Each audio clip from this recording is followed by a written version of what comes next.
las novelas que estamos dedicando y hablando sobre las reescrituras, las versiones, podríamos decir, contemporáneas de William Shakespeare, los siguientes minutos los vamos a dedicar a una de sus obras más emblemáticas, aunque luego hablaremos de todo ello, La Tempestad. La Tempestad es una obra importante y potente y Margaret Atwood ha hecho una reescritura de la misma llamada La Semilla del Diablo. Pues para hablar, como venimos haciendo a lo largo de esta serie de programas, de estas reescrituras, nos acompaña la catedrática de Filología Inglesa de nuestra universidad, María Ángeles de la Concha. Bienvenida. Muchas gracias. Ángeles, hemos hablado de otras obras. La Tempestad es una obra quizá menos conocida en España, pero también me decía que no es el caso en Inglaterra. La autora, Margaret Atwood, es muy conocida, sobre todo por este éxito que ha tenido de su novela El cuento de la criada y de su posterior paso a la pequeña pantalla, donde ha sido todo un éxito. Uniendo en este cóctel la obra de Shakespeare y esta obra, La Semilla del Diablo, ¿qué podemos decir? ¿Cómo podemos empezar? Quizás situándonos con la autora. Probablemente sí, porque efectivamente Margaret Atwood es una de las escritoras más brillantes en este momento, más conocidas, ha recibido múltiples premios literarios, tiene una obra muy extensa, muy reconocida. Se ha hecho famosa por una de sus primeras novelas, curiosamente, no de las últimas. Lo que pasa es que es una novela que con el tema del Me Too pues, ha resonado particularmente y luego pues, hay que reconocer que la adaptación que han hecho a la serie esta televisiva pues ha tenido muchísimo éxito. La televisión ya sabes que es un divulgador increíble y entonces el éxito ha hecho que precisamente se le haya pedido una segunda parte y que acaba de salir la segunda parte que se llama, la acaban de traducir hace poquísimo, que se llama Los Testamentos y es la segunda parte de la serie, ¿no? A mí me gustaría citar otras novelas que ha escrito que es que estaban, por supuesto, están traducidas al español y además desde hace muchísimo tiempo, como Alias Grace, como El asesino ciego, como Penélope y las 12 criadas, que a mí es una obra que me gusta muchísimo y que precisamente es una reescritura de la historia de Penélope, ¿no?, en la Ilíada. En fin, es una escritora que yo creo que no hace falta casi ni presentarla, ¿no? Por otra parte, La Tempestad, pues es una obra que quizás aquí en España se conozca un poco menos. En Inglaterra, como tú bien has dicho antes, pues es una obra muy potente. Pues yo diría que por dos motivos fundamentales. El primero es porque se ha considerado durante mucho tiempo como el testamento literario de Shakespeare, porque es la última obra que él escribió él solo, luego hizo algunas colaboraciones con otros autores, pero es su última obra y es una obra metateatral, o sea, es una obra en la que a través de ella se hace también una reflexión sobre lo que es la creación teatral. E incluso el protagonista pues, viene a ser un director de teatro, ¿no? Porque luego hablamos en detalle, pero organiza representaciones, es una obra de teatro en la que a modo de una caja dentro de otra o de muñecas rusas, pues hay teatro dentro del teatro, ¿no? Hablaremos del argumento, tanto del argumento de La Tempestad, que conviene quizás recordar para ver luego las similitudes y las diferencias con la obra de Margaret Atwood. Sí decir, creo que no lo hemos dicho, que la escritora es una escritora canadiense en este caso. Sí, es canadiense, exactamente, sí. Y ella precisamente sitúa su obra en Canadá, en un festival de teatro, precisamente porque también, igual que Shakespeare, pues es una obra también, una novela en la que ella hace también metateatral, o sea, que su protagonista es igual que el protagonista de la obra de Shakespeare, es otro director de teatro que también hace representaciones para conseguir los objetivos que se propone, ¿no? La otra razón por la que te iba a decir antes que era una obra muy conocida y muy potente en Inglaterra es porque La Tempestad es la primera obra, digamos, que trata un tema de colonización, la primera obra colonial. Fue cuando Inglaterra acababa de descubrir y ocupar la colonia de Virginia Y entonces la obra trata precisamente del colonizador, que es Próspero, el mago que llega y se adueña de la isla, y el colonizado, que acaba siendo su esclavo, que es Caliban. Entonces, claro, pues en estos momentos durante toda la descolonización, digamos, toda la independencia de las colonias y con todos los movimientos multiculturales, descolonizadores, pues ha sido una obra muy representativa. Entonces, en Inglaterra es una obra muy potente, realmente. Además, el argumento de la tempestad, tal como nos está diciendo, no es un argumento fácil, porque los personajes están en un entorno quizá un poco extraño. El propio personaje principal, pues este mago. De hecho, la autora también ve a la tempestad complicada para hacer esta reescritura, creo. Sí, tienes toda la razón. El argumento, o sea, el esqueleto de la obra es muy sencillo. El duque de Milán, que es Próspero, pues es un personaje que está absorto en los estudios de magia. La magia en la época de Shakespeare era algo muy popular. Hay que acordarse del rey Jacobo I, que escribió 2 tratados sobre la brujería. Se quemaban mujeres, se quemaban brujas. Entonces la brujería no era algo como exótico, ajeno a nuestra vida o esotérico como puede ser ahora. La brujería era algo muy cercano y muy real. Y entonces este mago, que está absorto en sus estudios de magia, pues descuida sus labores de gobierno, y entonces su hermano aprovecha que él está en otra cosa y le arrebata el ducado. Entonces ordena que le maten, no le acaban de matar, y entonces no le matan, entonces le dejan abandonado en una barquilla con su hija muy pequeñita y arriba a una isla desierta, y allí transcurren 12 años. Y entonces él organiza una tempestad para conseguir, aprovechando que el rey de Nápoles y su propio hermano, ambos cómplices cuando le usurparon su ducado, aprovecha que pasan cerca, monta una tempestad y los atrae a la isla, y entonces hace toda una serie de estrategias, de representaciones, sí, pues de magia, porque la tempestad la provoca con su varita mágica, ¿no?, para hacerles confesar sus crímenes, que se arrepientan, que devuelvan lo que usurparon, y encima con intereses, ¿no?, porque lo que hace es agrandar luego, digamos, que unir su ducado al reino de Milán a través del matrimonio de su hija con el hijo del rey que iba en el barco también. Eso es muy simple. Hasta ahí es muy simple. Ahora, claro, todos los artificios, todas las estrategias, todas las representaciones sobrenaturales que organiza, todos los elementos mágicos, pues claro, ya la transposición a una novela contemporánea, pues es un reto. Y así la autora lo comenta, además. Pues sí, porque mira, hay una entrevista que es muy graciosa. Margaret Atwood es muy simpática, hay que decirle. Además es una persona con mucho sentido del humor, y en una entrevista que hay en Internet y que es asequible, pues ella confiesa con muchísima sencillez el proceso de la creación de esta obra, ¿no? Y lo voy a citar porque es que tiene gracia. Lo traduzco, ¿eh? Dice ella: lo primero que hice al empezar el proyecto fue releer la obra. Luego la volví a leer. Después busqué y me vi todas las películas que se habían hecho sobre ella, y luego volví a leer la obra otra vez. Luego me entraron los episodios normales de pánico y caos. ¿Por qué habré hecho la estupidez de acceder a escribir un libro en esta serie? ¿Por qué habría elegido la tempestad? ¿Qué podría ser hoy día el equivalente de un mago encerrado en una isla durante 12 años, con una hija en ese momento ya adolescente, con un espíritu volador y un tipo como Caliban? Una empresa imposible. ¿Cómo hacer justicia a todos estos elementos en una novela? Pero lo cierto es que Margaret Atwood también escribe y le gusta, pues, la ciencia ficción, situar a los personajes, y lo hemos visto también en El cuento de la criada, en un tiempo indeterminado, en un lugar, aunque allí lo cita, pero poco indeterminado también.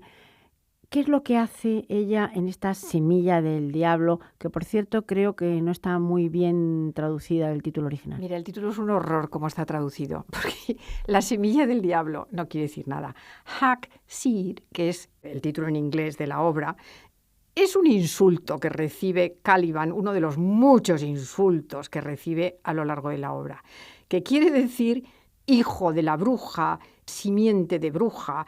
Es como decir hijo de puta. Hijo de bruja.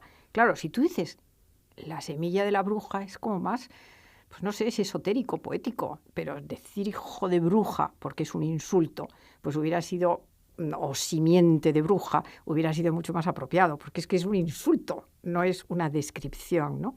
Pero, en fin, hay que decir que Margaret Atwood, volviendo a la pregunta que me hacías, pues sale francamente airosa de todo este desafío, ¿no? Y la verdad es que es un absoluto placer leer la obra. Ahora bien, yo puntualizo, el placer reside sobre todo en el diálogo que Atwood establece con la obra de Shakespeare. Con lo cual, para poder apreciar y para poder valorar y disfrutar la obra, pues tienes que conocer bien La Tempestad, porque si no la conoces, pues es difícil ver un poco la originalidad, la gracia, y en fin, se queda pues en una novela más y no particularmente brillante, ¿no? Por lo tanto, una recomendación ya desde aquí. Aquellos que se vayan a acercar a esta semilla del diablo, primero, si pueden, que lean La Tempestad, porque acercarse a una es comprender mejor la otra y disfrutarla. Sí, totalmente, porque además es que vas viendo pues los ecos, cómo resuelve las situaciones complicadas. Y yo es una obra que, como decía al principio, como es metateatral, yo se la recomiendo, pero fervorosamente, a todas las personas, o sea, profesores, profesoras, alumnos, alumnas de literatura inglesa, porque les va a enriquecer enormemente la lectura de la obra de La Tempestad, la de Shakespeare, y además porque van a aprender muchísimas cosas. Van a aprender, primero, cómo seducir a una audiencia, porque Atwood da muchas pistas sobre cómo involucrar al espectador o al lector y la lectora, cómo atraerlos, cómo hacerles descubrir la complejidad de los personajes, cómo extraer toda su potencialidad, cómo actuar de manera que el personaje sea pluridimensional, no sea una representación plana. Y yo creo que ese es el plus de la novela. Se nota que Margaret Atwood ha sido profesora universitaria en su manera de escribir, quiero decir, en esta escritura creativa y un poco también literaria, ¿se nota ese pozo? Pues mira, sí, ella ha sido profesora de escritura creativa. Entonces, claro, lo que te enseña es técnicas, pero no te las enseña de una manera simplemente pedagógica, que sería aburrida. A mí esta novela me parece que es como el epítome fantástico de la máxima esa horaciana de instruir deleitando. Pero yo es que lo cambiaría y diría deleitar instruyendo, porque es una novela que te la hace entretenida y además te hace aprender muchísimo. Precisamente por eso, porque enriquece a los personajes, porque claro, una novela tiene más amplitud, más extensión que una representación dramática. Una representación teatral se ayuda, por supuesto, de la imagen. Y entonces, pero todo es mucho más sintético, todo es mucho más comprimido. O sea, hay que saber, bueno, la técnica teatral no tiene nada que ver con la técnica de una novela. Pero la novela lo que te da es esa amplitud para poder ver el desarrollo de los personajes, para ver su evolución psicológica, para verlos en todas sus dimensiones. Y sin tampoco desentrañar demasiado del todo la novela de Margaret Atwood, ¿dónde sitúa esos personajes que en la novela y en la obra de Shakespeare están en una isla, que están en un determinado espacio? ¿Dónde lo sitúa ella? Pues mira, es muy interesante porque ella lo sitúa en Canadá, en un festival de teatro, y al director artístico del festival le acaban de despedir de su puesto de la noche a la mañana porque su mano derecha, su ayudante, su asistente, pues le ha hecho una jugada y entonces, en connivencia con el equivalente al ministro de Cultura, diríamos nuestro, pues le echan a la calle de la noche a la mañana, como te digo, y entonces él, pues se recluye en un sitio, quiere estar solo, acaba de morir su hija pequeña, muy pequeñita, de 3 años, de meningitis, había muerto su mujer después del parto, y entonces crea la fantasía de una Miranda, de la Miranda de la niña de Próspero, y él está recluido durante unos años, y diríamos que en el espacio de esta isla, hasta que se le ocurre la idea de la magia igual que a Próspero. Y entonces se le ocurre a través de, le surge la oportunidad de dar clase de teatro en un programa de reinserción de reclusos, y entonces decide montar una tempestad y decide, a través de ese montaje, vengarse de los que le habían traicionado y recuperar su antiguo puesto. No quiero dar detalles porque no quiero estropear, digamos, no quiero hacer un spoiler, o sea, no quiero estropear como la sorpresa, porque es una obra muy ingeniosa que está llena de estratagemas que se corresponden de alguna manera con las estratagemas, digamos, mágicas que hace Próspero, con el modo que tiene de organizar esas mascaradas con diosas que se aparecen, etcétera. Y entonces lo hace de una manera muy inteligente. Dentro de las reescrituras que hasta el momento, porque todavía nos queda alguna, hemos tratado, ¿cómo se situaría esta obra de La Tempestad o La Semilla del Diablo en las manos de Margaret Atwood? Es difícil situarla jerárquicamente. A mí es de las que más me gustan. Es de las reescrituras, esta y Macbeth, que la vamos a ver, la veremos en otro programa. A mí realmente es la que más me gusta, precisamente por la inteligencia, el ingenio, el humor, la capacidad de inventiva que tiene Atwood. Y luego porque tiene una manera muy original y muy inteligente de modernizar, de hacer la obra de manera que nos resulte a nosotros creíble en nuestro momento, con todos estos artilugios, pero lo hace de una manera tan inteligente, tan divertida, tan brillante, tan tal, que es que realmente la obra resulta creíble. Y entonces, por ejemplo, los personajes, pues los adapta al mundo de hoy divinamente. Entonces, Miranda ya no es la jovencita así obediente, un poco insípida, aunque estábamos acostumbrados en las representaciones clásicas de La Tempestad, sino que ella les saca la dimensión de que es una chica que ha vivido al aire libre, que se ha educado lejos de las constricciones de la corte, como ha vivido precisamente al aire libre, es muy natural, es resuelta, tiene fuerza, tiene agilidad, se opone a su padre de una manera porque le espía los libros de magia por la noche y ella también se conoce sus trucos. O sea, tenemos una Miranda muy moderna. Tenemos un Ariel, por ejemplo, que en la obra de Shakespeare, pues claro, es un espíritu volador y dices, ¿qué haces? Lo que decía Margaret Atwood, ¿qué hago con un espíritu volador hoy día? Bueno, pues se le ocurre hacer una figura andrógina, es un trans informático que tiene unos recursos, es muy ingenioso, es muy inteligente y entonces es un experto en juegos virtuales, en los juegos que hoy apasionan a todo el mundo, ¿no? Y entonces lo que hace es implementar la estrategia que se le ocurre a Próspero para conseguir sus fines. Él es capaz de hacer un espectáculo de luz y sonidos que confunde a los personajes, les produce vértigo y entonces finalmente les obliga como si dijéramos a confesar. Luego, por ejemplo, pues lo que es la magia también en la obra de Atwood, pues aquí le echa una droga en la bebida y entonces los personajes tienen alucinaciones y entonces él se va valiendo de las alucinaciones para ir confundiéndoles aún más. O sea que Margaret es capaz de, tomando digamos que el esqueleto de la obra, pues adaptarla a nuestro tiempo sin quitarle ninguno de sus elementos, sino realmente consiguiendo que además en diálogo con Shakespeare vayamos viendo el ingenio de la transformación. Y en este sentido yo creo que es una obra que tiene mucho interés, porque ya te digo que aprendes mucho. Y además ella pues saca como todo el potencial de todos los personajes, de la isla como un espacio mágico que acaba siendo como un espejo en el que cada cual se reconoce, la responsabilidad que tiene en el desarrollo de los acontecimientos, tanto para lo bueno como para lo malo, ¿no? A mí me parece que, ya te digo, que lo hace de una manera ingeniosa y atractiva.